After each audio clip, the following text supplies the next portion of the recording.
Did you know that most people believe staying active is the key to aging well?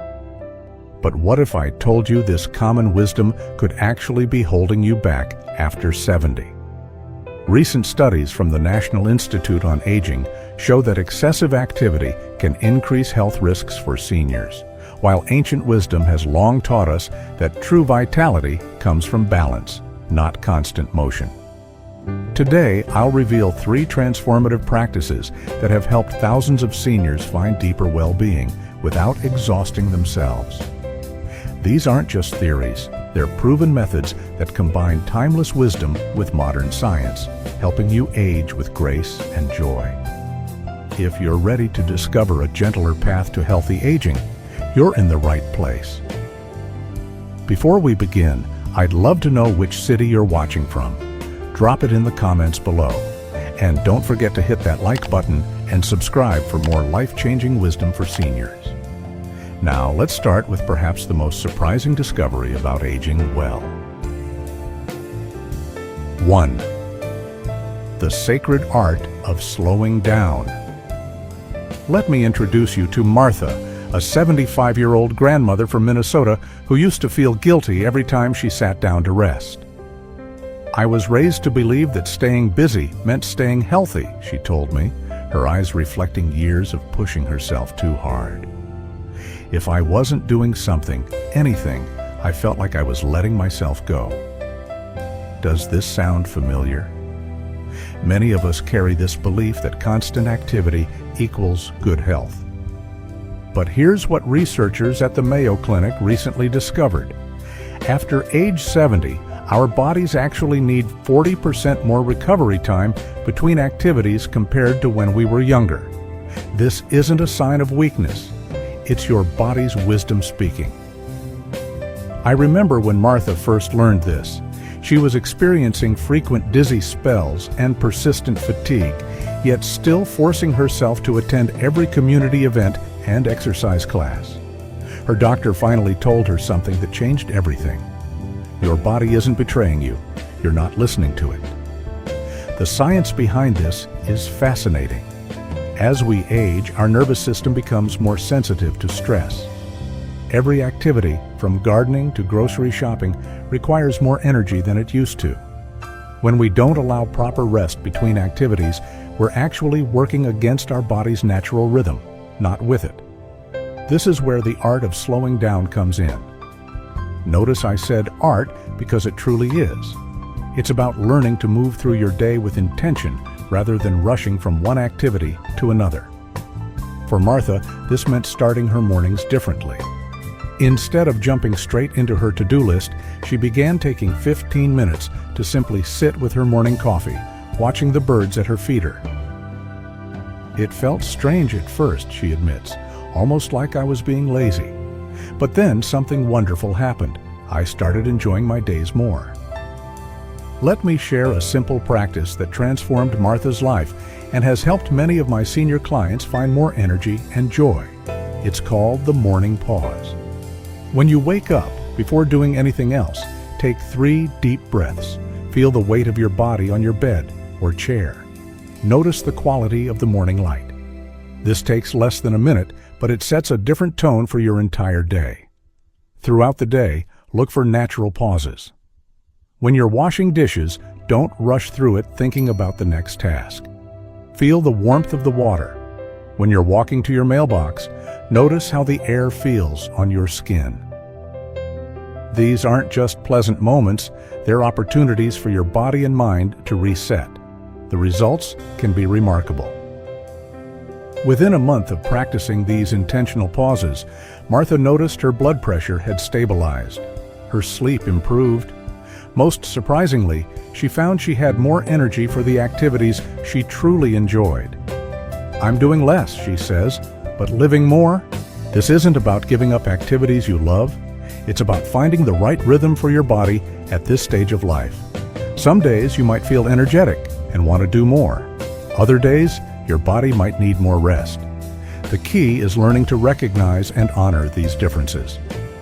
A recent study from the University of California showed that seniors who practiced mindful slowing down reported 60% fewer falls and significantly better balance. Why? Because when we're not rushing, we're more aware of our movements and surroundings. We make better decisions about our physical capabilities each day. Start small. Tomorrow morning, try sitting quietly for just 5 minutes before beginning your daily routine. Notice how your body feels. Are you tired? Energetic? Let this awareness guide your activities for the day. As Martha learned, there's profound strength in gentleness. Remember, this isn't about becoming inactive. It's about becoming wisely active. Choose activities that truly matter to you and give yourself permission to fully engage in them without rushing. Whether it's reading to your grandchildren, tending to your garden, or chatting with a friend, being fully present makes these moments richer and more fulfilling. Martha now says she feels more like herself than she has in years. I used to think slowing down meant giving up, she reflects, but now I realize it means tuning in. I'm not just existing anymore, I'm really living. This art of slowing down might feel uncomfortable at first. Our society values busyness, and changing long-held habits takes time. But as thousands of seniors have discovered, when we align our activities with our body's natural rhythm, we find a deeper kind of vitality, one that sustains us through our golden years. How will you know if you're moving at the right pace? Listen to your body. If you're consistently exhausted by evening, or if simple tasks feel overwhelming, these are signs you might need more pauses in your day. Your body's wisdom, refined over decades of living, is your best guide. In the next section, we'll explore how finding joy in simple moments can further enhance this new, more balanced way of living. But first, I'd love to hear from you. What's one activity you could do more slowly tomorrow? 2. Finding joy in life's sacred moments. Now that we understand the power of slowing down, let me share something remarkable about joy that Alice, an 82-year-old widow from Oregon, discovered quite by accident. After losing her husband of 60 years, Alice thought her days of finding joy were behind her. "I kept waiting for something big to make me happy again," she told me, her voice soft with memory. Then one morning, everything changed because of a simple cup of tea. That morning, feeling particularly lonely, Alice took her tea to the window instead of her usual spot at the kitchen table. As she watched the sunrise paint the sky in gentle pinks and golds, steam rising from her cup, she felt something she hadn't experienced in months, a moment of pure, unexpected joy. It wasn't the grand happiness she'd been searching for, but something quieter and, surprisingly, more profound. This is what scientists at Harvard's Aging Research Center have recently discovered.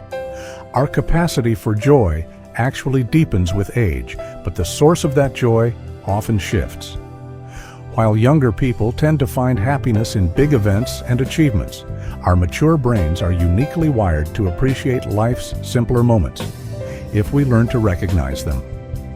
Think about your own daily life. When was the last time you really noticed the warmth of sunlight on your face, or truly listened to the sound of your grandchild's laughter? These aren't just nice moments. They're opportunities for deep connection with life itself. And here's the beautiful truth. These moments are available to us every single day, no matter our physical limitations or circumstances. Alice began what she calls her joy collection. Every morning she takes time to notice 3 simple pleasures. Sometimes it's the way her cat stretches in a sunbeam. Other times it's the first sip of her morning coffee or the sound of rain on her window. "I used to think these little things didn't matter," she says, "but now I realize they're everything." The practice is simpler than you might think. Start with your morning routine. Instead of rushing through breakfast, take a moment to really taste your food. Notice the colors on your plate, the different textures, the warmth or coolness. These aren't just meals, they're experiences waiting to be savored. When you look out your window, really see what's there. Watch how leaves dance in the breeze. Notice how the light changes throughout the day. One of my patients, Robert, 78, started keeping what he calls a window diary, just a few notes about what he sees each day. It's amazing, he says, how much life happens right outside my window that I used to miss completely. Phone calls with family members can become sacred moments too. Instead of just going through the usual updates, try really listening to the voices of your loved ones. Notice the emotions in their words, the unique way they laugh. These aren't just conversations, they're threads that weave the tapestry of your relationships. Even household chores can become sources of quiet joy. When you're folding laundry, feel the warmth of the clean clothes. When you're washing dishes, notice how the soap bubbles catch the light. These aren't just tasks to get through. They're opportunities to be fully present in your life. The science behind this is fascinating. Recent studies show that seniors who regularly practice mindful appreciation of simple pleasures have stronger immune systems and better heart health. But the benefits go beyond the physical. They report feeling more connected, more alive, and yes, more joyful. Alice now starts each day with what she calls her morning gratitude walk, just a slow stroll from her bedroom to her kitchen, touching each familiar piece of furniture, looking at family photos on the wall, greeting her houseplants. It takes maybe 3 minutes, she says, but it sets the tone for my whole day. These aren't just things anymore. They're memories, they're companions, they're part of my story. You might be wondering if finding joy in small moments means settling for less. Alice had the same concern. But as she discovered, appreciating life's simple pleasures doesn't diminish our capacity for bigger joys. It enhances it. When we train ourselves to notice and appreciate small moments of beauty and connection, we become more attuned to all of life's joys, both big and small. Start today. Right now, pause and notice something simple that brings you pleasure. Maybe it's the comfort of your favorite chair, or the photo of your grandchildren on your dresser, or the birds singing outside your window. Let yourself fully experience that moment. This isn't about forcing happiness. It's about opening yourself to the joy that's already present in your life. As we move into our third practice, remember that every moment holds the potential for joy. Not the loud, flashy joy of youth, perhaps, but something deeper and more sustaining. These quiet moments of appreciation are like threads of gold running through the fabric of our daily lives. When we learn to notice them, every day becomes richer, more meaningful, and yes, more sacred.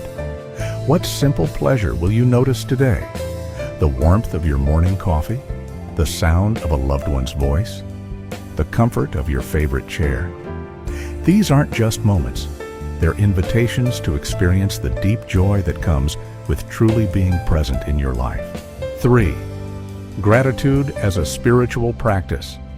Speaking of life's simple pleasures brings us to our final and perhaps most powerful practice, one that Ruth, an 80-year-old former nurse from Pennsylvania, calls her heart medicine. Living alone after losing both her husband and her best friend, Ruth discovered that gratitude wasn't just a nice sentiment. It was a lifeline that transformed her entire perspective on aging. I used to wake up focusing on what I'd lost or couldn't do anymore, Ruth shared with me, her eyes bright despite her story. Now, I start each day by thanking my body for carrying me through another night, thanking my home for sheltering me, thanking even my aches and pains for reminding me I'm alive. This might sound simple, but the science behind gratitude's impact on our well-being is remarkable. Recent research from the University of California shows that seniors who practice daily gratitude experience better sleep, reduced pain, and stronger immune systems. But even more fascinating is what happens in our brains. When we consciously practice gratitude, our brains release dopamine and serotonin, natural mood boosters that can be as effective as some medications for mild depression and anxiety. But here's what makes gratitude truly special. It's not just about saying thank you. It's about developing a deeper awareness of the gifts present in every moment, even the challenging ones. Take Margaret, 85, who started her gratitude practice after breaking her hip. Instead of focusing on what I couldn't do, she tells me, I began thanking the neighbors who brought me meals, the physical therapist who helped me recover, even my walker for helping me stay independent. This shift in perspective isn't about denying difficulties. It's about finding strength and connection even within them. Each morning, try this simple practice. Before getting out of bed, name 3 things you're grateful for. They don't have to be big things. Maybe you're thankful for the soft pillow under your head, the bird singing outside your window, or the photo of your grandchildren on your nightstand. Throughout the day, look for moments to pause and appreciate what's often overlooked. When you take your medications, instead of focusing on your health challenges, thank your body for its resilience and these medicines for helping you stay well. When you prepare a meal, even a simple one, thank your hands for still being able to care for yourself. One of the most powerful aspects of gratitude is how it connects us with others. Ruth started what she calls her gratitude calls, short phone conversations with friends where they share one thing they're thankful for that day. It's changed our relationships, she says. Instead of just talking about problems or ailments, we remind each other of life's blessings, no matter how small. You might wonder how to maintain gratitude when facing real challenges, chronic pain, loss of independence, or loneliness. This is where gratitude becomes more than just a practice. It becomes a spiritual anchor. When Frank, 88, started losing his vision, he began thanking his other senses for becoming stronger.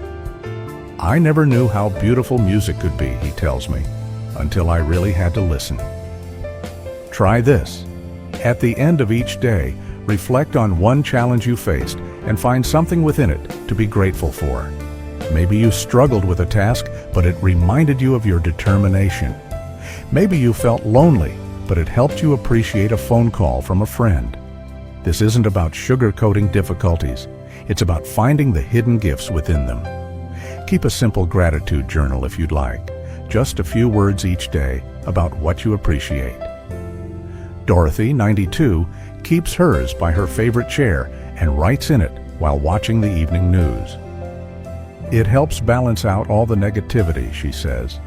And when I'm feeling down, I can look back and remember all the good in my life. Remember, gratitude isn't about comparing yourself to others or feeling guilty for having negative emotions. It's about opening your heart to the fullness of life, both its joys and sorrows. As Ruth says, some days I'm just grateful I can still feel grateful, and that's enough. The beauty of this practice is that it grows stronger with time. Like a muscle, the more you exercise gratitude, the more naturally it comes. You'll start noticing things to be thankful for everywhere: the kindness of a stranger, the comfort of your favorite sweater, the taste of your morning toast. These aren't just moments of appreciation, they're threads connecting you to the deeper meaning of life. As we age, gratitude becomes more than just a practice. It becomes a way of seeing the world, a lens that brings into focus the countless blessings woven into our daily lives. It reminds us that even in our later years, perhaps especially in our later years, life is rich with meaning and worth. Start small. Tonight, before you sleep, thank yourself for one thing you did today. Thank someone else, even silently, for touching your life, and thank life itself for another day of experiences. Let gratitude be the last thought in your mind as you drift off to sleep, and the first thought that welcomes you to a new day. What are you grateful for right now, in this moment? Share your thoughts in the comments below. Your gratitude might just inspire someone else to see the blessings in their own life. As we've explored these 3 transformative practices, mindful slowing down, finding joy in simple moments, and cultivating gratitude, remember that aging well isn't about constant activity. It's about finding the right balance for your life and embracing each day with awareness and appreciation. Start small. Perhaps begin tomorrow morning with just 5 minutes of quiet reflection. Notice one simple pleasure during your day, or end your evening by naming something you're grateful for. These small changes can lead to profound transformations in how you experience your golden years. Remember, true vitality comes not from doing more, but from being more present in whatever you do. Your wisdom years can be some of your most meaningful. Let these practices guide you there. Share your journey in the comments below, and don't forget to subscribe for more wisdom on aging gracefully. Together, we're discovering that the best chapter of life might just be the one we're in right now.